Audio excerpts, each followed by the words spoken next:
personalidad na sangkot sa flood control project scandal. May katagang nadiskubre ang mga investigador sa binabagong bahay sa Forbes Park ng isa sa principal figure sa kontrobersya, si dating Congressman Zaldi Co. Ay kinilya na laban nila mula sa Homeowners Association at construction plan na may ginagawang 5 palapag na basement sa bahay ni Co. We always assume that it is for parking, This is but ang ganda we favorite took ko. to our knowledge that it was going to be used for storage of money because fire goes upwards. So we put the money below, in the lowest point of the house so that it won't be harmed if there's a fire. Para sa GMA Integrated News, June Banasyo, nakatutok, 24 oras.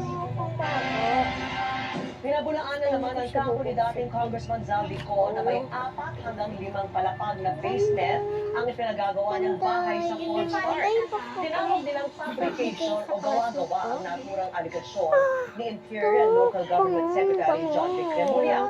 Habang ang abogado nito kay Remulla, ibunyag kung sino ang source ng impormasyon nito dahil wala anya sa construction plan. Maging sa kasalukuyang gusali ang sumusuporta sa kanyang pahayag. Paliwanag Thank pa you, ng abogado nito, guys. split type ang disenyo ng basement ng Guys, bahay, ito pa, may alinsunod sa rooms ng cute. drainage. Espekulasyon Ay, may ng kukunin din-anya ako. ang mga aligasyong dinisenyo ng Ay, basement para Kaya pa yan, ang pera. Hawak na ng Ombudsman ang mga computer at dokumento sa DPWH ni dating Undersecretary Catalina Cabral bilang bahagi ng investigasyon kaugnay ng kickback umano sa flood control Kuya projects at natanggal. ilang sinasakot Kuya na dating opisyal ng natanggal. DPWH Bulacan Joke tiyak lang. nang magpapasko sa Senate Detention Facility sa kabila ng hiling nilang Kuya makalabas natanggal. ngayong kapaskuhan. Kuya natanggal.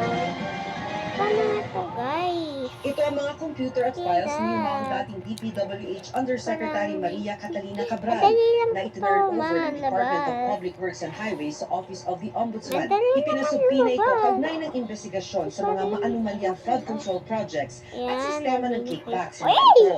Ayon sa DPWH, galing ang computer at files sa tanggapan dati ni Cabral sa Kagawaran.